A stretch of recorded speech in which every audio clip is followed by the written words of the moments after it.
Hai, Assalamualaikum warahmatullahi wabarakatuh, sahabat Channel Publisher semuanya. Kembali lagi bareng aku Susi Nur Fitriani dalam agenda ngobrol santuy di YouTube channelnya Channel Publisher. Nah, malam hari ini aku bawa dua bintang tamu yang spesial untuk kita ajak ngobrol santuy nih. Yang pertama ada Kak Peter Julius Vero, selaku blogger dan juga wartawan. Dan yang kedua ada Bang Jem, seorang wartawan dan juga penyiar. Halo Kak Peter dan Bang Jem. Ya, halo. Assalamualaikum. Selamat malam. Waalaikumsalam. Halo, selamat Selamat malam. malam juga. Sebelum kita mulai ngobrol santuйnya, aku mau tanya kabar dulu kali ya. Gimana nih kabarnya Bang Jem sama Kak Peter Julius? Alhamdulillah, kabar baik. Alhamdulillah. Alhamdulillah luar biasa, sehat, baik. Kena banjir gak kemarin? Kalau di tempat kakak, alhamdulillah nggak banjir. Kalau Bang Jem? Kalau kami ini ada air hujan, kalau air banjirnya enggak. Bisa gitu ya? Jadinya yang banjir diselokan aja kan? Iya, betul. Sama di kamar mandi juga. Siap-siap. Nah, kita malam ini bakal ngomongin sebuah topik nih tentang perkuliahan sama dunia kerja nih dikit-dikit nih. Soalnya Bang Jem sama Kak Peter nih kan waktu kuliahnya aku lihat-lihat aktif gitu ya. Aktif kuliahnya, nilai akademiknya bagus, terus aktif di organisasi, terus kerja juga gitu kan. Terus kalau Kak Peter ngeblog juga gitu. Nah itu gimana tuh, bisa diceritain nggak? Atau dimulai dari pertama niat kuliah dulu deh. Waktu pertama niat kuliah itu emang mau langsung aku mau kuliah terus kerja sambilan kerja deh atau gimana?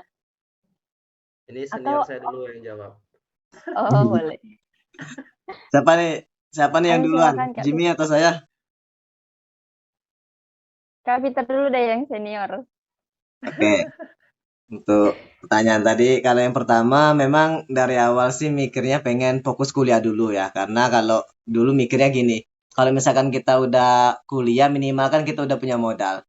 Modalnya dalam artian modal yang pertama pertemanan kan. Nanti kan di kuliah tersebut kita kan bisa mencari link, relasi, jaringan kayak gitu. Kayak kemarin sebelum ketika tamat SMA mutusin pengen ya masuk kuliah aja dulu. Nanti kalau misalkan dapat kerja ya alhamdulillah, kalau enggak ya coba cari-cari dulu kayak gitu. Jadi ngeblok itu nggak nggak terencana ya Kak ya? Kalau ngeblok itu memang apa ya? Kalau ngeblok itu sebenarnya bukan bagi saya bukan pekerjaan sih. Karena ngeblok itu bagi saya hobi. Jadi kalau ada yang bilang pekerjaan saya, ya saya sebenarnya seorang blogger, tapi itu bukan pekerjaan yang apa ya, bukan pekerjaan yang utama kayak betul-betul saya menekuni dunia blogger waktu masih kuliah dan sekolah kan. Karena masih sekolah dulu kan zaman yang pertama faktor internet ya. Internet dulu tuh kan masih jaringan kan paling kenceng mungkin 3G kayak gitu. Jadi untuk mengakses internet itu untuk mencari data masih mengalami banyak kesulitan. Jadi untuk ngeblok belum dijadikan prioritas utama, masih fokus sekolah dulu kayak gitu dan sekolah dan organisasi khususnya. Bang Jem? Oke, sebelum saya mulai saya perkenalan dulu ya, mungkin teman-teman Oh iya. semuanya yang belum tahu kan. Iya iya. Oke, Ini perkenalkan nama saya Jamie Tarmizi. Biasa ini dipanggil di sehari-hari Jimmy. Nah, jadi untuk teman-teman semuanya kalau sih untuk sharing masalah sekolah atau kuliah, memang kita itu dari dulu dari orang tua memang dituntut untuk kuliah setinggi-tingginya. Karena bapak pernah berpesan kata dia sekolahlah lebih tinggi daripada dia. Jadi memang kami kan empat bersaudara nih. Jadi kami empat bersaudara ini memang dituntut harus kuliah yang atau sekolah yang setidaknya di atas dari orang tua atau dari bapak ini. Nah, kalau untuk memang dari dulu memang niatannya mau kuliah karena lihat teman-teman, lihat kakak semuanya kuliah jadi tertarik juga untuk kuliah. Nah, kalau untuk yang masalah sambilan kerja atau cari tambahan, kalau kini bahasanya tuh cari cuan ya. Masya Allah. iya, Nah, bahasa jadi kerennya kalau cari untuk cuan. Kalau cari cuan itu memang dari sekolah itu nggak tahu memang hobi atau keperluan pribadi atau keperluan sosial media, nggak tahu dulu ya. Jadi memang dari sekolah itu sudah sering cari duit itu, cari cuan tadi. Jadi Iya.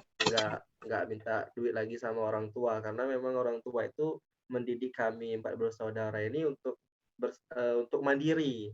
Jadi selalu ditekankan kepada kami itu untuk mandiri, apalagi kami yang anak laki-laki kan. Jadi bukan diwajibkan sih, ditekankan untuk bisa hidup mandiri kalau untuk masalah keuangan itu. Oke, seperti itu dulu untuk membuka, nanti Mas panjang ini. Kalau sudah saya beber ke semua, bisa sendiri. Iya. Iya ya, jadi emang niatnya kuliah dulu ya, berarti sama-sama niatnya pengen kuliah dulu. Betul. Terus kalau dari penjelasan Kak Peter tadi, ngeblog sebenarnya bukan pekerjaan ya, tapi hobi. Terus dari sekolah juga. Berarti emang dari sekolah tuh, emang dari sekolah SD apa SMA nih, SMP? Hobi Kalau nulis gitu ya? kalau fokus ngeblognya itu sebenarnya mulai dari SMP. Udah mulai iseng-iseng buat di blog gratisan kan kayak gitu. Tapi karena SMP waktu itu kami terkendala faktor internet yang belum sampai ke daerah pedesaan. Kebetulan tempat tinggal saya itu kan bukan daerah yang dalam artian jangkauan sinyalnya yang luas kan, yang kuat kayak gitu.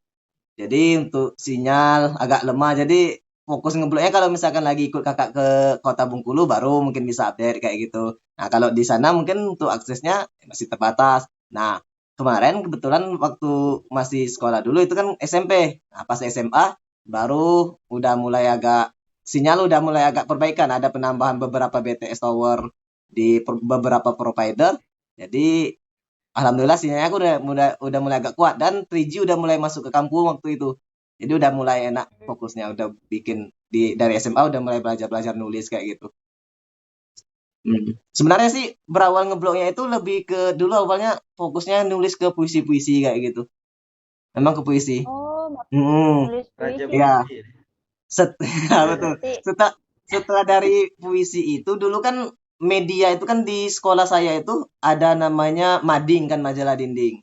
Nah, saya dulu sering nempel-nempel puisi-puisi karya itu diketik kan ditulis di mading. Karena kebetulan ditempel di mading karya-karya kayak gitu. Jadi teman-teman kelas itu mereka suka baca-baca kayak gitu kayak ini menarik deh katanya kalau misalkan ditulis dijadikan artikel apa gimana kan dimasukkan ke blog. Saya pikir ya juga ya kalau misalkan kita cuma letak di mading yang bacanya kan palingan cuma orang-orang di sekolah itu aja kan.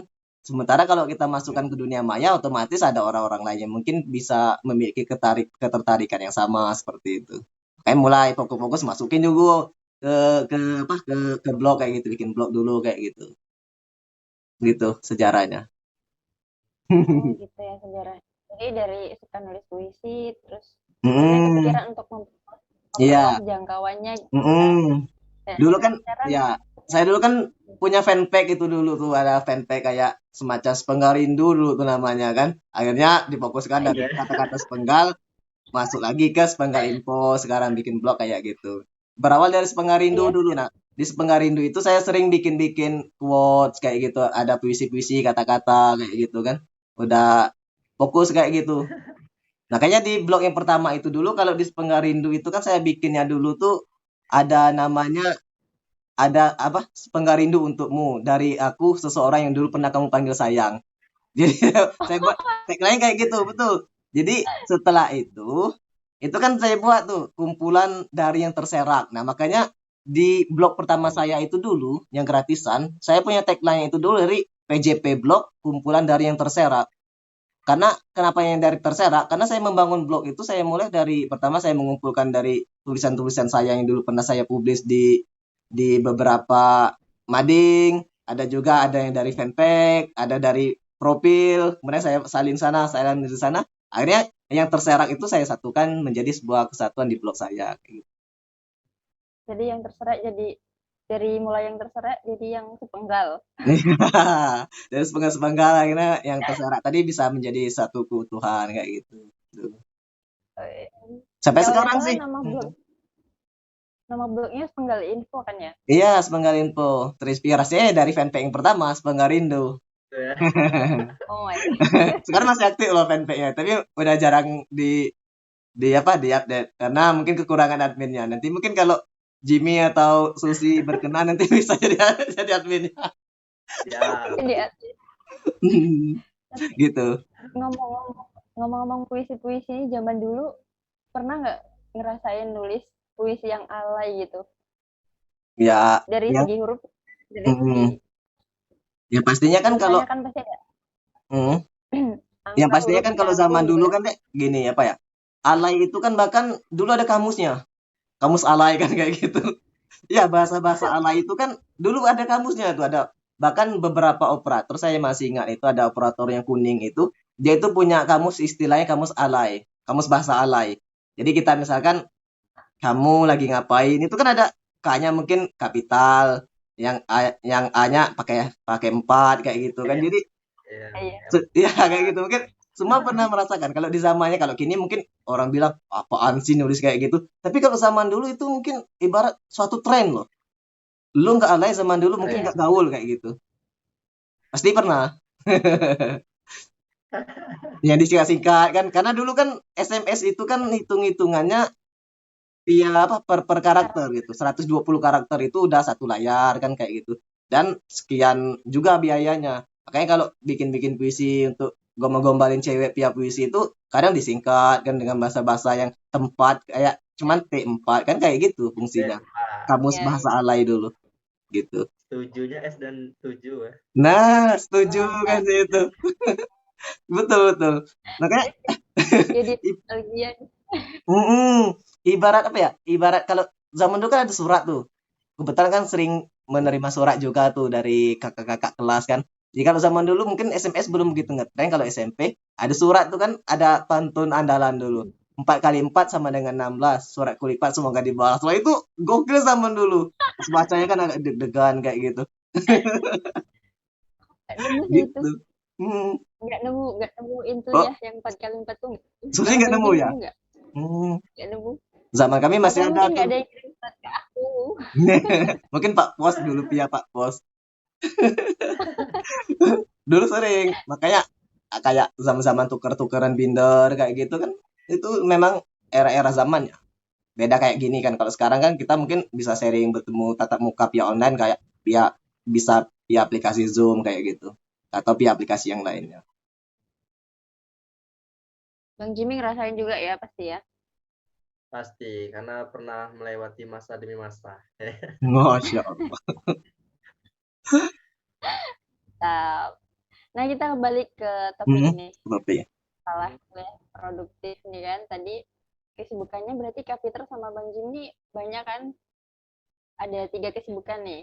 Ada kuliah, terus tuh organisasi, terus tuh kalau Kak Peter ngeblok, kalau Bang Jim kerja gitu kan. Hmm. Nah itu gimana cara manajemen waktunya tuh, bagi-baginya? Hmm. Ya, dari siapa ya? Dari Jimmy dulu ya mungkin untuk menjelaskan tadi kan biar Jadi gantian kayak gitu. deh, ya dari Gak apa-apa, senior itu emang harus lebih banyak ngobrol. Junior itu nanti menyiasati. Tuh. Oke Jadi lah kalau mau gitu. Bang Jim, oh, oke. Siapa nih? Jimmy? Jimmy aja deh gantian. Ya, Jimmy dulu. Beradil. Jangan gitu. Oke, jadi untuk membagi waktu, sebenarnya itu kembali dengan pribadi kita masing-masing. Jadi kita itu bisa membagi waktu seperti apa. Kalau dulu sewaktu saya ini berbicara masalah sekolah atau kuliah ini? Kuliah dong, kan kita bahasnya Kuliah. kuliah produktif nih. Hmm. Oke. Jadi kalau untuk kuliah itu berbagi cerita dulu, berbagi pengalaman. Jadi memang pertama saya dulu memang di awal itu memang niatan mau kuliah dulu, belum ada yang namanya kerja. Setelah kuliah baru kerja. Tapi dengan berjalannya waktu, dengan berlandaskan juga ekonomi mungkin ya. Jadi karena kekurangan mungkin untuk tambahan belanja dapur dan sebagainya. Jadi nggak tahu kenapa itu di semester kedua saya sudah mulai mencari uang tadi atau mencari duit tadi. Jadi saya berawal itu kerjanya itu sebagai seorang penyiar radio swasta. mungkin Kak Peter atau Hmm. Susi pernah yang namanya itu dengar radio atau pernah dengar suara yang lagi berbicara ini kan? Oh, pantesan suaranya kayak nggak asing lagi gitu, Nggak kayak asing lagi. Kayak penyiar-penyiar radio dangdut kayak gitu kan. Eh, Iya, iya. Mm-mm. Oke, jadi memang di semester kedua itu saya memberanikan diri atau untuk bisa mencari pekerjaan. Nah, itu awal mulai saya menjadi seorang penyiar itu, kita kan anak kos. Jadi anak kos itu keterbatasan, televisi nggak ada, terus juga dulu handphone meskipun udah zaman tapi kuota juga terbatas. Jadi Mm-mm. uang untuk beli kuota itu juga terbatas. Jadi yang gratisan-gratisan itu ya cuma radio, bermodalkan handset saja sudah bisa mendengarkan lagu-lagu, sudah mendapatkan berita-berita. Nah, jadi berawal dari mendengarkan radio ini, di salah satu radio tersebut ada membuka suatu lowongan pekerjaan untuk mengisi sebagai penyiar. Nah, tanpa pikir panjang, saya memberanikan diri untuk bergabung di sana. Jadi saya langsung bergabung di sana untuk menjadi seorang penyiar. Dan alhamdulillah dengan mungkin rezeki tadi atau restu dari orang tua tadi dan juga keluarga, saya terpilih. Itu dulu lumayan banyak itu yang bersaing dengan saya untuk menjadi seorang penyiar. Semuanya itu sudah senior-senior. Dan alhamdulillah saya meskipun masih junior, masih bisa dikatakan baru umur berapa dan juga baru kuliah, saya terpilih dari sekian banyak yang melamar itu, saya terpilih salah satunya. Jadi dengan itu saya di semester kedua itu sudah kuliah sambil kerja dan juga organisasi. Jadi memang kalau organisasi ini memang dari sekolahnya dulu suka organisasi. Banyak yang melatar belakangi suka organisasi ini ya. Salah satunya banyak kawan, begitu banyak teman. Teman ini kan bermacam-macam, ada teman lawan jenis, Iya, iya.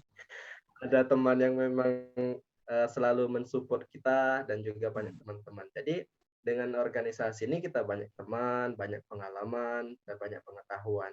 Jadi untuk membagi waktu itu ya siang paginya kita kuliah, siangnya kita kerja, dan juga di sela-sela kita kuliah itu diselingi dengan organisasi. Jadi itu kembali dengan pribadi kita masing-masing. Kalau kita bisa mengatur waktu dengan baik, semuanya itu baik itu kuliah, kerja, organisasi bisa berjalan. Nah, kebanyakan orang-orang ini dia sibuk organisasi tapi lupa dengan tugas utama dia tadi. Tugas utamanya adalah kuliah. Jadi kalau kita bisa membagi waktu dengan baik, semuanya bisa berjalan dengan baik. Alhamdulillah bisa kita lewati. Seperti itu Susi dan juga Bang Peter. Ya, Masya Allah, inspiratif sekali ini Bang Jimmy. aku mau tanya nih tapi, kan tadi Jimmy dengar radio terus ada lowongan penyiar gitu kan? Mm, Kok mm-mm. pede banget sih gitu ngelamar jadi penyiar? Emang udah ada basicnya atau ini apa basing-basing aja gitu? Emang Em- sebelumnya ada cita-cita penyiar atau emang ada basicnya penyiar atau gimana? Kan soalnya penyiar Oke. itu nggak mudah Nah, kan, perlu suara yang menarik gitu. mm-mm. Jadi ini ya pengalamannya itu memang sewaktu kita lulus SMA dan juga SMK itu memang bingung kan menentukan pilihan ini mau pilih jurusan mana atau prodi mana. Jadi dengan banyaknya pilihan ini jatuh cintalah atau jatuh pilihan kita sama yang namanya program ilmu komunikasi ini. Nah, kita lihat-lihat kan, kita baca-baca bahwa program studi ilmu komunikasi ini kan banyak berhubungan dengan broadcasting, semuanya itu dengan berhubungan dengan televisi semuanya. Hmm. Jadi atau public speaking. Nah, jadi dengan ketertarikan terjun ke prodi ilmu komunikasi ini, saya memasang keinginan untuk bagaimana caranya saya bisa tampil seperti presenter, reporter itu, berbicara di depan orang banyak, ataupun juga berbicara di suatu televisi ataupun radio. Nah, dengan keinginan atau niat awal ingin masuk ke prodi komunikasi ini tadi, dengan berjalannya waktu, saya mendengar radio, dan itu rasa ketertarikan saya di awal tadi menjadi seorang reporter, presenter, lain sebagainya, atau bicara di depan orang banyak menjadi seorang public speaking. Nah, ini saya curahkan di menjadi seorang penyiar radio ini.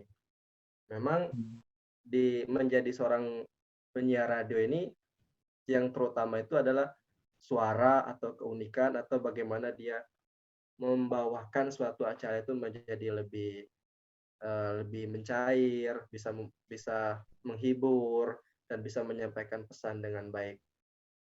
Jadi dengan kita mengikuti seleksi di radio ini, dengan banyaknya saingan di belakang ini, alhamdulillah kita terpilih salah satunya. Begitu, Sus. Mantap, mantap. Jadi bisa dikatakan kita kayak memantaskan diri gitu ya. Kita Ya, pilih prodi komunikasi, terus apa aja bidangnya, terus kita memantaskan diri dan akhirnya berhasil gitu ya, Jimmy jadi ya akhirnya penyiar berhasil. terkenal di Bengkulu.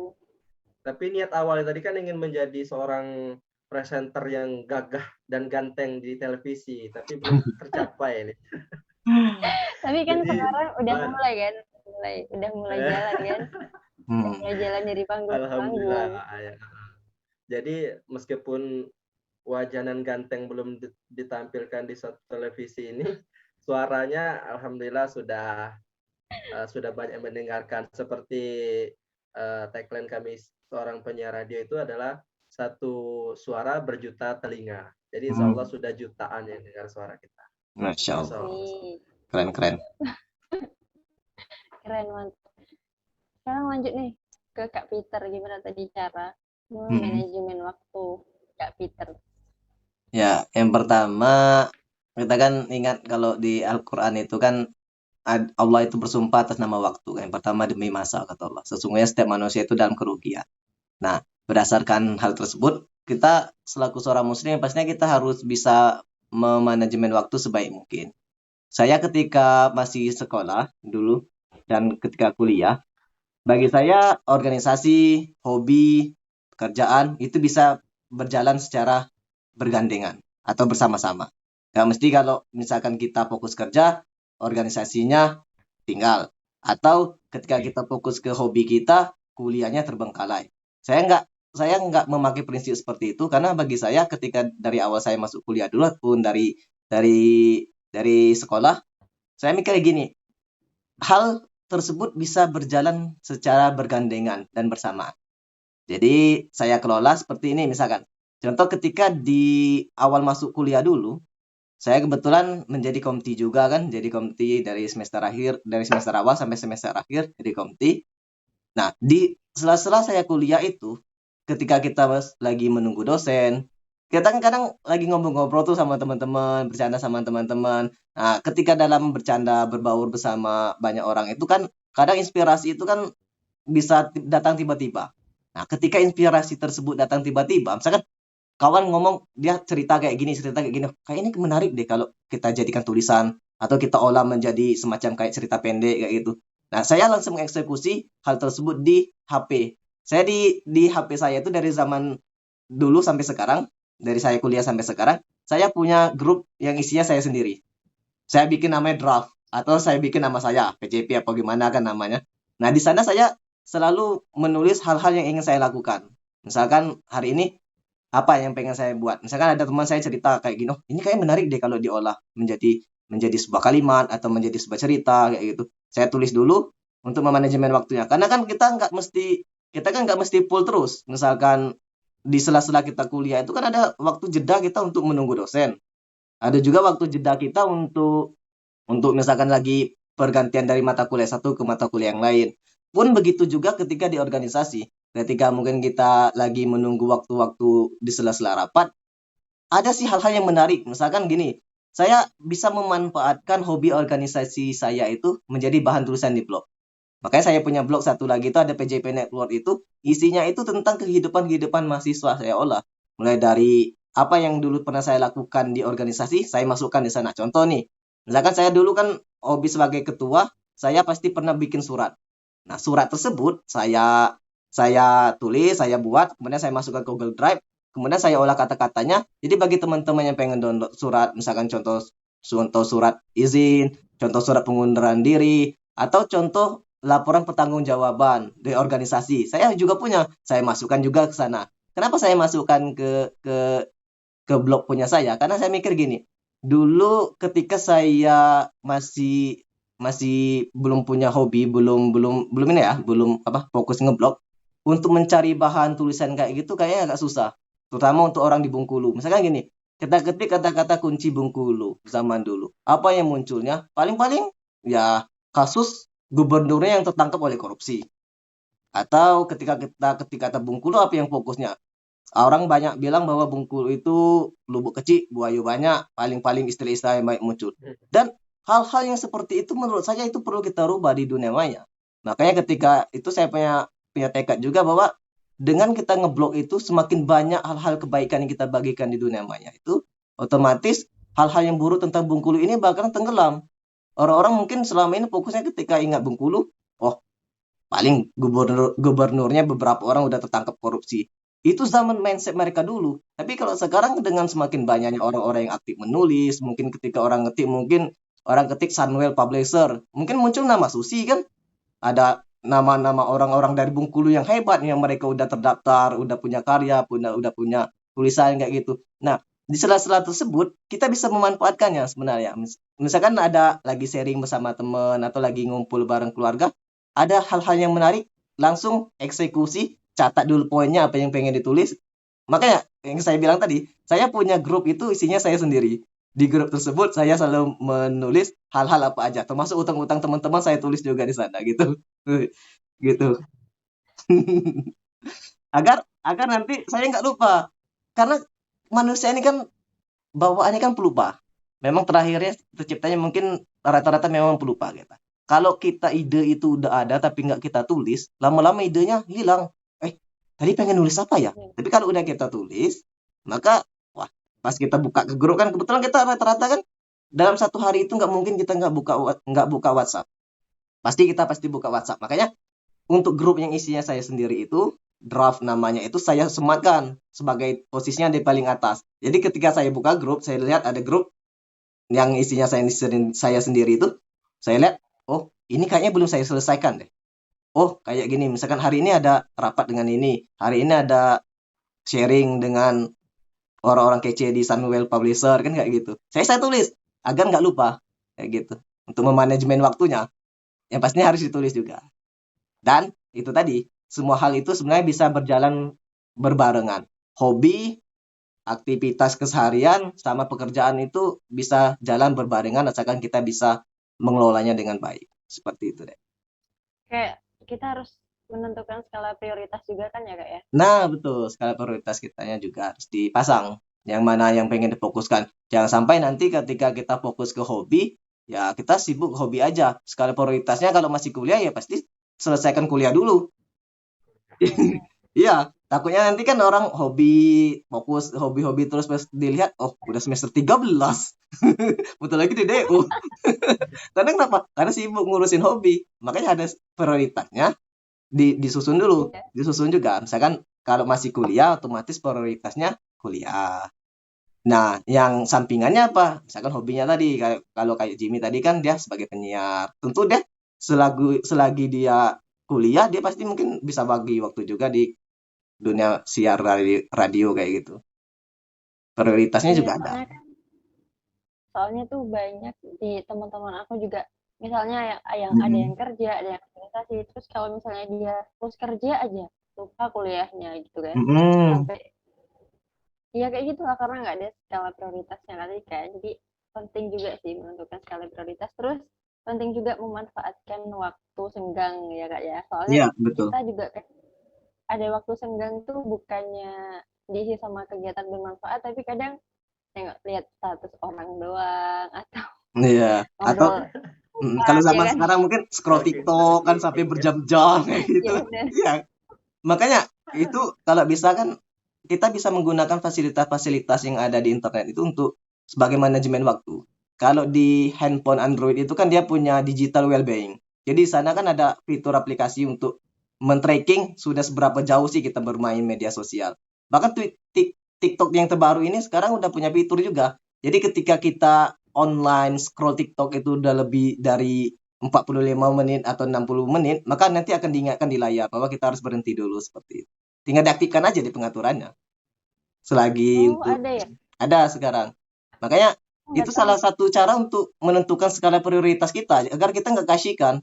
Jadi TikTok sekarang udah lumayan canggih kalau misalkan hobinya mungkin cari-cari bahan artikel di TikTok atau nyari ide inspirasi di TikTok. TikTok udah bisa diaktifkan di pengaturannya nanti. Kayak gitu. Jangan-jangan kamu ini orang TikTok ini. Nggak buat TikTok terus cuman pengamat. Nanti disamarkan, Sus. Nggak mungkin. Rasa-rasanya pengamat nggak bisa ngamatin kalau nggak terjun ya. Nah, asli. Terjun boleh, selagi nggak nyelam di sana. Lah. Seperti itu. Nyelam asalkan nggak tenggelam. Hmm. Terus kalau terkait sama ini nih, apa yang udah didapetin semasa kuliah itu impact-nya pas masuk dunia kerja gimana? Penting nggak sih gitu? Ketika Hmm. kita misalnya pernah nggak membandingkan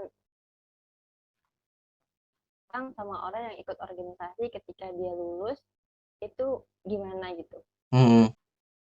Ya, kalau membandingkan secara langsung mungkin face to face enggak ya. Apple to apple enggak juga. Tapi kalau dilihat dari berdasarkan pengalaman, rata-rata orang yang sukses di dunia pekerjaan, mereka dulunya adalah orang-orang yang memiliki mental mental kuat di dunia organisasi.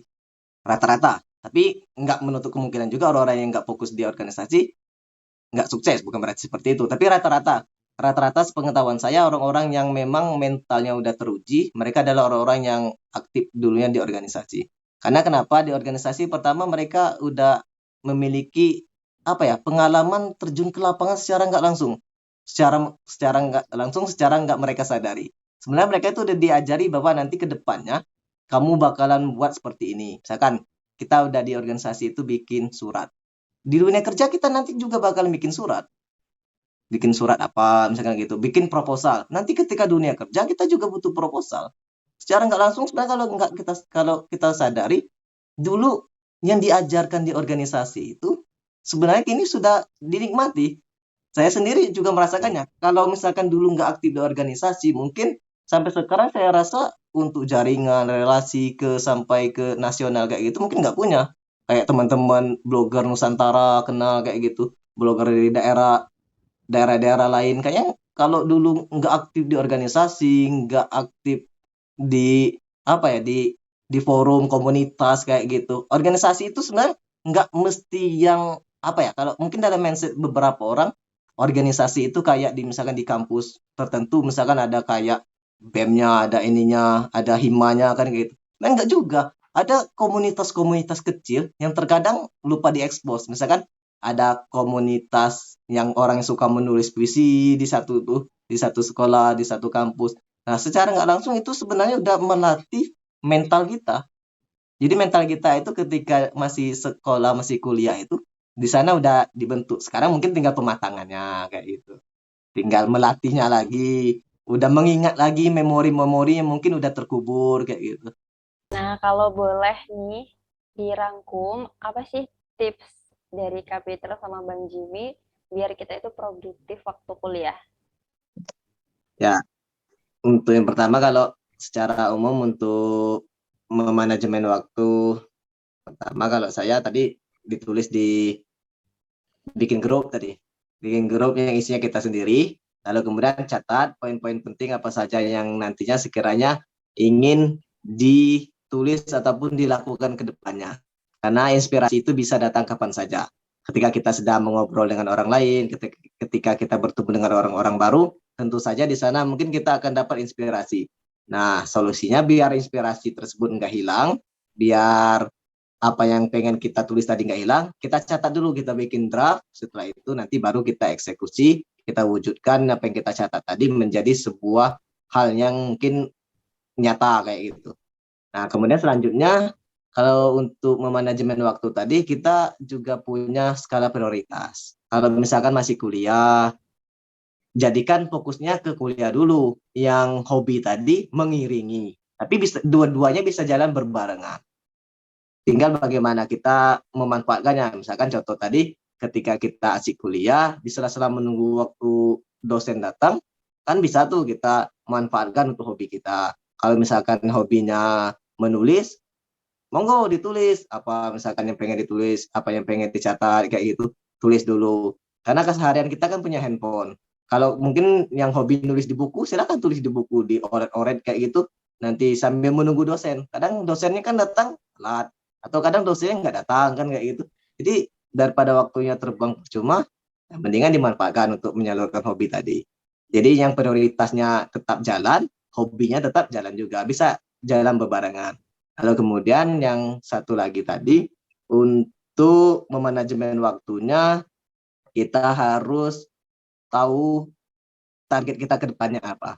Misalkan saya nanti targetnya di semester sekian, saya harus selesai kuliahnya. Dikejar targetnya. Nanti ketika udah mendekati, kok udah tinggal berapa bulan lagi, kok target saya belum terkejar. Maka harus digenjot lagi, capai lagi, dicari lagi formula yang mungkin nanti bisa mendukung bagaimana hal tersebut yang target kita tadi bisa tercapai. Karena kalau kita nggak punya target, nanti hidupnya melempem-melempem saja. Kita cuma ngikut aja, tiba-tiba udah semester 13, tiba-tiba udah mau DDO. Jadi kalau nggak pasang target, maka nanti apa yang kita pengenkan tadi takutnya nggak tercapai. Kemudian ketika kita nanti sudah kerja, kita tetap harus ingat bahwa pekerjaan itu sebenarnya merupakan jalan kita untuk menolong agama Allah. Bagaimana kita menolong agama Allah, kita nggak mesti harus berdakwah di media sosial. Kita nggak mesti harus berdakwah dari masjid ke masjid. Tetapi ketika kita bekerja, kita selalu bersyukur dengan pekerjaan tersebut. Sesungguhnya itu adalah suatu bentuk rasa kecintaan kita terhadap pekerjaan. Kita syukuri. Misalkan kalau capek, letih dalam pekerjaan, itu hal yang biasa. Kita lihat ke orang lain. Saya pernah menyampaikan kepada beberapa orang seperti ini. Ketika kita lelah dengan suatu pekerjaan, maka kita harus banyak-banyak melihat ke bawah. Untuk apa? Agar kita bisa bersyukur. Tetapi untuk urusan akhirat, kita harus banyak melihat ke atas, agar kita bisa meningkatkan semangat kita untuk beribadah kepada Allah.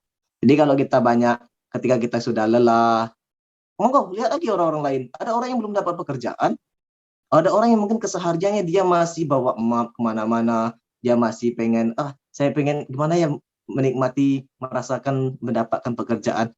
Kita mungkin lembur, wah capek nih kerja. Tapi coba sekali ketika kita pulang malam, mungkin kita lihat ada bapak-bapak yang mungkin dia dorong gerobak yang berisi gerobak sampah kayak gitu. Sementara kita dari atas motor, masuk kita masih ngeluh kayak gitu. Makanya untuk perkara dunia, monggo kita banyak-banyak melihat ke bawah, tetapi untuk perkara akhirat, untuk mengejar akhirat, kita harus melihat ke atas agar semangat beribadah kita tetap meningkat. Itu aja mungkin rangkumannya, Dek. Masya Allah, mantap sekali. Yang kata-kata terakhir itu yang mantap tuh. Kalau misalnya urusan dunia kita melihat ke bawah, urusan akhirat kita melihat ke atas. Betul. Nanti ya kita bersyukur. Terus Betul. kalau misalnya lelah kerja, itu mah lelah mah biasa ya. Emang dunia kan tempat lelah kan ya. Betul. Manusiawi misalnya lelah. Ya. Makanya saya sering bilang juga sama teman-teman itu, nggak apa-apa biar lelah, yang penting lilah. Kayak gitu. Masya Allah. Keren-keren gitu. Iya. Kalau versi Bang Jim, gimana biar... Ini masih pertanyaan yang sama nih, Sus? Ya, tapi dirangkum. Oke, jadi untuk teman-teman semuanya, sebenarnya ini sudah disampaikan semua oleh Bung Peter. Jadi sudah dirangkum semuanya ya. Jadi sedikit saya mengulas atau menambahkan bagi teman-teman. Jadi memang yang dikatakan Bang Peter tadi, semuanya itu harus beriringan. Kuliah, kerja, organisasi. Nah, bagaimana kita mengaturnya itu ya kembali dengan kita. Kalau trik dari saya sendiri sih, selama saya kuliah dulu, intinya itu kita jangan suka menyendiri. Ya, jadi carilah kesibukan. Jangan habiskan waktu kita sendiri-sendiri. Kalau kata dosen kita dulu kan, kampus, kosan. Jangan seperti itu. Jadi, manfaatkanlah waktu kita itu dengan sebaik mungkin. Dan kalaupun selama kita kuliah, pasti adanya nanti waktu senggang untuk istirahat. Jadi, waktu senggang itu, ya untuk berorganisasi. Meskipun kita nggak berorganisasi, diskusi seperti kita ini kan bisa menambah ilmu. Betul. Jadi diskusi dengan seperti kita bisa menambah ilmu. Dan juga kalaupun kita sudah bekerja, ya kita juga harus bisa mengatur waktu dengan baik. Kita harus bisa memilih waktu dengan baik. Kita kan sudah tahu jam kuliah kita itu misalnya dari pagi, dari jam 8 sampai jam 12 siang, itu waktu kita kuliah. Karena kita kuliah itu kan nggak nentu-nentu, nggak seperti kita sekolah dulu. Kalau sekolah kan dari pukul 8 pagi sampai dengan misalnya pukul 1 siang atau 2 siang, itu kan untuk sekolah. Kalau untuk kuliah ini kan dia berganti-ganti, kadang masuk pagi, kadang masuk siang, kadang masuk sore. Jadi buat teman-teman semuanya, ya kalau kita udah kerja, kita harus bisa mencari pekerjaan kita itu yang santai, tapi bisa menghasilkan gitu kan. Jadi dengan demikian kita semuanya bisa berjalan, kuliah kita berjalan, organisasi kita berjalan, kumpul sama keluarga, kumpul sama teman, pekerjaan kita semuanya bisa berjalan. Jadi kalau kita pun itu lagi kuliah, niatkan dalam hati kita bahwa tujuan utama kita adalah kuliah, ataupun kita memang sudah bekerja dan diselingi dengan organisasi, ya tugas utama kita itu adalah pekerjaan. Organisasi atau kumpul keluarga, kumpul teman itu ya mengisi setelah kita bekerja ini. Jadi buat teman-teman semuanya, kalau dari saya sih saran simpelnya yaitu manfaatkanlah waktu sebaik-baik mungkin. Jangan sering menyendiri, karena menyendiri itu kalau menurut saya sendiri bukannya pikiran yang positif datang, malah pikiran negatif banyak datang.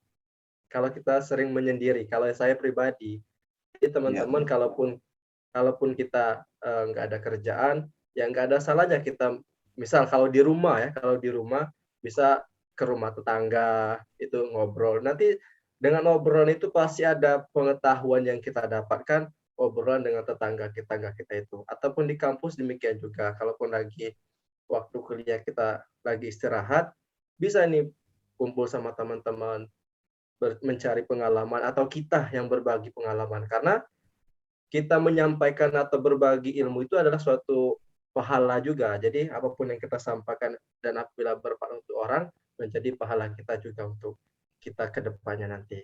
Dan buat teman-teman di sana, yang perlu ditanda kutip dari saya, bahwasanya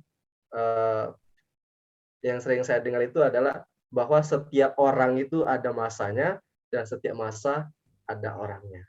Jadi buat teman-teman semuanya, jangan berputus asa, tetap semangat, tetap tanamkan keinginan kalian semuanya itu. Kalau kalian bercita-cita besar, maka insya Allah kalau kalian tekun, semuanya akan berjalan dengan baik sesuai dengan rencana kalian semuanya. Dan tentunya tetap berdoa, meminta restu dari orang tua, dan juga mencari pengalaman, mencari ilmu sebanyak-banyaknya, karena dengan ilmu, insya Allah kita bisa menjalankan semuanya dengan baik. Oke, seperti itu Ibu Susi dan Bung Peter. Keren, Masya Allah, super sekali itu. Super sekali Kak Peter sama Bang Jimmy.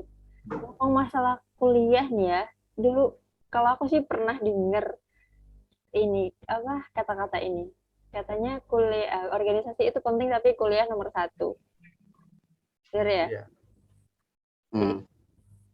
Jadi kalau aku sih waktu kuliah itu juga sih yang jadi pegangan, walaupun sibuk di organisasi tapi tujuannya kuliah. Jadi ya emang harus diprioritasin urusan kuliah. Betul. Kuliah, sekolah memang harus diprioritaskan. Sebagai contoh aja nih, Dek. Kakak dari SMP itu sebagai ketua OSIS. Kelas 2 ya ketua OSIS. SMA jadi ketua OSIS kelas 2-nya. Kuliah pun dari semester 1 sampai semester akhir menjadi ketua kelas ataupun jadi komti. Kemudian menjabat juga sebagai ketua hima, bahkan 2 periode waktu itu. Kemudian menjabat juga sebagai wakil ketua Badan Eksekutif Mahasiswa Fakultas Ilmu Keguruan dan Ilmu Pendidikan FKIP. Dan buktinya bisa tamat kuliah seperti itu. Maka ketika teman-teman yang pengen ikut organisasi atau pengen bergabung ke komunitas-komunitas menulis, selagi hal tersebut positif dan bagus, ya kenapa tidak? Apalagi misalkan contoh nih, ada yang punya hobi menulis, ya kenapa nggak gabung ke Sunwell gitu kan, Sunwell Publisher. Jadi bakat-bakat menulisnya mungkin bisa tersalurkan, nanti bisa menjadi penulis indie. Nah, semuanya berawal dari yang indie, nanti bisa menjadi penulis yang terkenal seperti itu. Bukan hal yang mustahil bagi Allah. Allah bisa merubah siang menjadi malam, bisa merubah malam menjadi siang. Kenapa Allah nggak bisa merubah nasib kita yang semula jadi penulis abal-abal menjadi penulis yang profesional? Yang penting mau Kenapa enggak? kan Gitu. ya. Yang penting kita mau usaha dan niat dan mau usaha. Betul. Betul. Intinya itu balik dengan niat kita. Kalau niat kita itu Mm, baik, maka insya Allah semuanya akan berjalan dengan baik. Dan ataupun betul. niat kita itu buruk, ya demikian. Intinya itu apa yang kita tanam itu insya Allah yang akan kita tuai, akan kita panen ke depannya nanti. Kalau kita tanam baik, maka itu semua akan baik, dan juga demikian. Kalau buruk ya buruk. Jadi jangan semua, untuk teman-teman semuanya, mari kita tanamkan niat-niat baik dan tetap menggali ilmu, jangan berpuas diri. Meskipun di sini saya dan juga Bung Peter berbagi pengalaman, tentu di luar sana banyak teman-teman yang lebih berpengalaman dari kami. Jadi jadikanlah Betul. pertemuan kita ini sebagai pertemuan untuk sebagai ajang silaturahmi dan juga saling berbagi ilmu tadi. Hmm. Ya, betul itu. Apa yang kami lakukan dengan Bung Jimmy ini sebenarnya belum apa-apanya kalau misalkan dibandingkan dengan apa yang dilakukan teman-teman mungkin pendengar yang ada saat ini. Betul. Karena saya yakin kedepannya di Bengkulu khususnya ya, bakalan lahir para penulis-penulis yang hebat. Apalagi nanti insya Allah kita doakan juga semakin sukses ke depannya. Nanti bisa mengorbitkan para penulis-penulis yang baru, bisa mengorbitkan begitu banyak karya-karya yang lain. Jadi ketika ada hobi anak muda di Bengkulu ini yang mungkin belum tertampung, ya monggo ada Sunwell Publisher yang mungkin nanti bisa menjadi wadah untuk menjebatani hobi dari anak-anak muda Bengkulu agar mereka tidak terjebak ke hal-hal yang negatif seperti itu. Amin ya Allah. Terima kasih doanya. Yang ngomong soal Ya. nulis nih ya. Kalau Kak Peter pasti udah hobi nulis nih ya. Tapi kalau Bang gimana nih? Kan jadi wartawan Bang Jem. Ngomong-ngomong soal nulis, kalau Kak Peter kan udah jelas tuh, pasti dia hobi nulis. Tapi kalau Bang Jem gimana? Kan penyiar. Sekarang jadi wartawan kan? Apakah jadi seorang wartawan terus jadikan Bang Jem suka nulis atau gimana? Atau nulis berita aja, nggak suka nulis cerpen atau nulis apa gitu? Alhamdulillah kalau untuk kita kan tentunya sedikit saya sama Bang Peter sedikit berbeda alam. Kalau dia mungkin kan jiwanya itu kan memang suka menulis-nulis. Nah, kalau kita kan ibaratnya suka merangkai kata-kata, tapi kalau dituliskan pasti berbeda. Masya Allah. Nah, jadi memang ada seseorang itu biasanya memang dia pandai berbicara, tapi belum tentu dia pandai menulis. Dan demikian kalau dia pandai menulis, mungkin belum bisa pandai berbicara. Nah, tapi untuk menyikapi yang masalah nulis ini, karena sekarang saya dituntut dalam suatu pekerjaan, alhamdulillah sudah bisa menulis. Ini berkat Bung Peter juga ini, karena beliau ini adalah suatu inspirasi juga untuk saya, suatu guru bagi saya. Dengan beliau ini saya banyak belajar menulis dari yang dahulunya masih berantakan, sekarang alhamdulillah sudah mulai tersusun kata-kata yang baik, yang insya Allah sudah dibaca juga oleh banyak masyarakat, khususnya masyarakat di Bengkulu ini. Betul, itu tujuh saya tadi. Kalau kita amati ini Jimmy dari awal dulu mungkin untuk kepenulisannya mungkin masih agak kurang, ada beberapa keliru di beberapa bagian.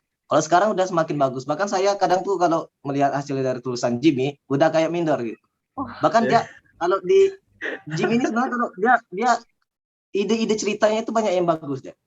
Tapi mungkin dia belum menemukan wadah untuk menuangkan ide ceritanya. Dia kalau di tempat kerjanya itu kan ada temannya itu, mereka kalau masalah cerita, wah itu luar biasa jalur ceritanya, mereka menceritakan nanti kamu kayak gini seperti ini, tiba-tiba ada yang datang kayak gitu, tinggal dijadikan cerpen aja lah cerita-ceritanya, mungkin kayak sama Tinton kan, itu bagus itu kalau saya lihat, itu ide-ide yang out of the box, menarik untuk dibaca, cuman belum dibukukan saja seperti itu. Iya, betul.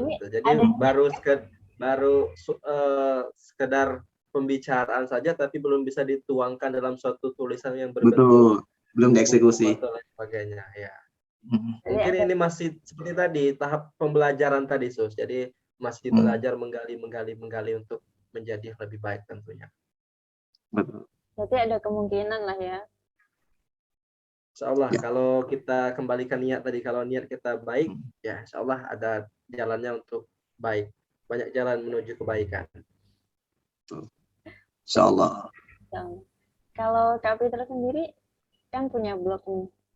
Kalau boleh tahu apa Hmm. Kak isinya? Isinya tentang apa aja? Kalau isinya rata-rata, kalau dulu kan mungkin ke tadi yang saya bilang dari awal tadi kan lebih banyak kekumpulan dari yang terserak dulu. Dari menyatukan hal-hal yang dulu pernah saya tulis di Facebook, saya satukan di blog. Apa yang dulu pernah saya tulis di Twitter, saya satukan di blog. Apa yang dulu pernah saya tulis di fanpage, saya satukan di blog. Itu dulu. Karena mungkin mengikuti perkembangan zaman, ada beberapa artikel, ada beberapa tulisan saya itu yang mungkin sudah tidak relevan lagi. Contoh, misalkan, dulu saya pernah bikin artikel tentang tips untuk mengetahui, apa ya, misalkan untuk mengetahui kode-kode unik dari handphone. Itu kan dulu kan ada misalnya bintang pagar, no sekian pagar. Nah, sekarang mungkin untuk beberapa handphone Android yang udah canggih, kayaknya udah nggak relevan lagi. Dan orang mungkin udah nggak perlu lagi yang kayak gitu. Misalkan tips untuk merubah font kayak gitu dulu. Nah, sekarang lebih beralih ke content placement. Jadi ya, membuka penawaran bagi orang yang pengen buat artikelnya, pengen karyanya dibaca oleh banyak orang, saya buka kesempatan. Jadi orang-orang yang pengen karyanya dipublish di blog saya welcome. Silakan kirimkan draftnya, fotonya, artikelnya, nanti saya bantu publiskan juga seperti itu. Jadi sekarang intinya selagi hal tersebut baik, saya pasti menerima tulisan apapun itu. Jadi sekarang isi blognya itu nggak cuma tips dan trik, nggak cuma puisi. Saya seling dengan kegiatan yang lain. Ada misalkan tips parenting, ada tips kesehatan, ada tips otomotif, atau tips misalkan tentang dunia-dunia komputer kayak gitu. Yang penting selagi hal tersebut positif dan bisa membantu banyak orang, silakan. Saya tulis, saya publis juga seperti itu. Kalau cerpen-cerpen ada kah? Kalau cerpen ada, saya pernah nulis cerpen di blog saya itu ada, saya tulis. Tapi nggak dilanjutkan lagi karena pertama gini ya, di Indonesia ini kalau saya lihat masih plagiarisme itu masih lumayan tinggi. Takutnya nanti kan kalau kita publis sementara belum kita bukukan, takutnya nanti udah diklaim orang duluan. Sementara kita udah capek-capek mikir idenya kan, udah kita eksekusi kayak gitu, kita publis di blog. Mungkin karena menarik, orang kopas dan mereka memang mungkin lebih lebih antusias untuk memasukkannya ke dalam buku, akhirnya karya kita tersebut dibukukan orang. Makanya untuk beberapa ini saya stop, cuman beberapa semacam kayak apa ya? Kayak pembukaannya aja, misalkan cerita secara umum aja kayak gitu, lebih selingi puisi-puisi. Enggak dipublish full, misalkan dari bab sekian sampai ke bab sekian enggak, karena takutnya untuk menghindari plagiat tadi, takut karya kita dicomot orang lain. Iya benar sih. Karena kemudahan akses itu tadi ya, bisa comot sana. Betul. Kopi sana kopi sini kan, paste sana paste sini, akhirnya selesai kata orang. Padahal kita mikirnya kan udah berbulan-bulan juga gitu. Kita mikir 1 bulan 1 tema, orang buat 1 bulan Hmm, gara-gara nyomot. betul. Takutnya kan gitu. Tapi tetap jalan. Makanya saya sebenarnya juga punya planning ke depannya, nanti saya pengen membukukan karya-karya tulisan saya itu. Saya udah ancang-ancang pengen buat. Bahkan sebenarnya udah untuk apa ya? Dibilang novel bukan sih. Novel itu mungkin lumayan tebal ya. Saat ini tulisan saya itu baru kira-kira 80 atau 95 halaman. A4 ya? Kalau di A4 di Microsoft Word-nya. Tinggal mungkin nanti ditambahkan, palingan ditambah embel-embel yang lain mungkin biar agak lebih tebal kan. Soalnya kalau cuma 80 atau 90 halaman kayaknya terlalu tipis. Tetap niatan untuk menjadi seorang penulis, menjadikan karya tersebut dibukukan tetap ada. Insya Allah. Doakan aja ke depannya nanti ada. Insya Allah. Semoga dilancarkan ya, ditunggu pokoknya. Hmm. Wah, ini Kak Peter dan Bung Jimmy nggak kerasa ya, kita udah berjam-jam nih ngobrol. Kayaknya bagus kalau ada closing statement nih dari Kak Peter atau Bang Jimmy. Bang Jimmy dulu deh closing statement dari pertemuan kita pada malam hari ini. Oke, terima kasih Mbak Susi, terima kasih Bung Peter, dan juga terima kasih teman-teman semuanya yang sudah sekarang tanpa terasa bersama kita sudah mau berakhir. Tentu sedih, memang sedih sih, karena memang setiap pertemuan itu pasti ada perpisahan. Jadi buat teman-teman semuanya, sebelum perpisahan kita berakhir ini, sebelum pertemuan kita berakhir ini, sedikit pesan yang ingin saya sampaikan terkhusus buat kaula muda atau generasi-generasi milenial saat ini. Jadi manfaatkanlah waktu sebaik-baik mungkin. Jadi buat teman-teman semuanya dimanapun berada yang lagi simak kita saat ini zamannya itu era digital. Jadi buat teman-teman yang masih milenial, manfaatkanlah waktu dengan sebaik mungkin. Gunakanlah jarimu karena sekarang eranya media sosial atau eranya digital. Kalau dahulu kan lidah yang berbahaya, kalau sekarang ini jemari kalian atau jari-jari kalian yang sangat berbahaya. Jadi gunakanlah jari kalian itu dengan sebaik-baiknya, jangan sampai itu bersifat fatal buat kalian ke depan. Dan buat teman-teman semuanya, generasi-generasi milenial saat ini, kalian untuk ke depan tentunya pasanglah niat yang sebaik-baiknya dan juga pasanglah target sebesar-besarnya dan ciptakanlah itu setinggi-tingginya. Insya Allah kalau teman-teman semuanya itu mempunyai cita-cita yang sangat tinggi, keinginan yang sangat besar, semuanya akan dimudahkan. Intinya seperti yang saya sampaikan di awal tadi, kalau kalian mau mendapatkan yang baik, maka tanamlah yang baik sejak dini. Dan juga perbanyaklah ilmu dan pengetahuan. Jadi isilah waktu-waktu kosong kalian itu dengan hal-hal yang bermanfaat, hal-hal yang berguna untuk kalian ke depan, hal-hal yang bisa membantu orang banyak.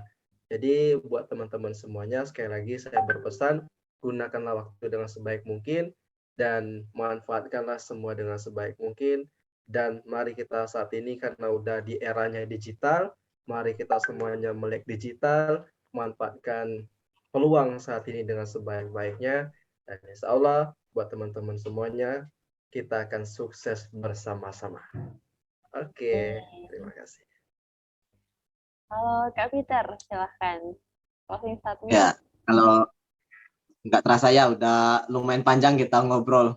Karena saking serunya ternyata udah waktunya berpisah. Betul yang disampaikan oleh saudara Jimmy tadi bahwa di mana ada pertemuan pasti ada perpisahan. Sedikit closing statement dari saya, yang pertama, kalau kita pernah melewati begitu banyak batu-batu yang besar, maka jangan sampai kita menyerah hanya karena kerikil-kerikil yang kecil. Allah berikan kita ini dua mata. Satu mata itu gunakanlah untuk melihat kebaikan orang lain, satu mata lagi gunakanlah untuk melihat keburukan diri sendiri. Lalu kemudian ingatlah bahwa sekurus-kurus ikan itu pasti ada dagingnya, dan segemuk-gemuk ikan pasti ada tulangnya. Tinggalkan yang buruk, ambil yang baik. Maka insya Allah kedepannya kita akan menjadi orang-orang yang baik juga. Karena apa? Karena khairun nas anfa'uhum linnas. Sebaik-baik manusia itu adalah manusia yang bisa memberikan manfaat bagi orang-orang yang ada di sekitarnya. Ketika kita memiliki hobi, kita memiliki pekerjaan, jadikanlah hobi dan pekerjaan kita tersebut agar bisa memberikan manfaat bagi orang-orang yang ada di sekitar kita. Khairun nas anfa'uhum linnas. Gitu. Masya Allah. Terima kasih untuk Kak Fitra sama Bang Jim yang udah menyempatkan waktunya pada malam hari ini. Masya Allah sekali hal-hal yang kita pelajari dari pertemuan kita pada malam hari ini dan sangat menginspirasi tentunya. Dan untuk sahabat Channel Talkbizer semuanya, waktunya kita berpisah. Insya Allah kita bakal jumpa di sesi ngobrol santuy dengan tema menarik lain kali.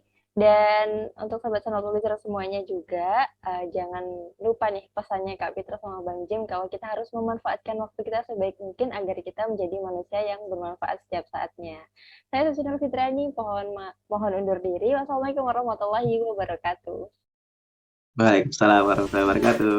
Dadah.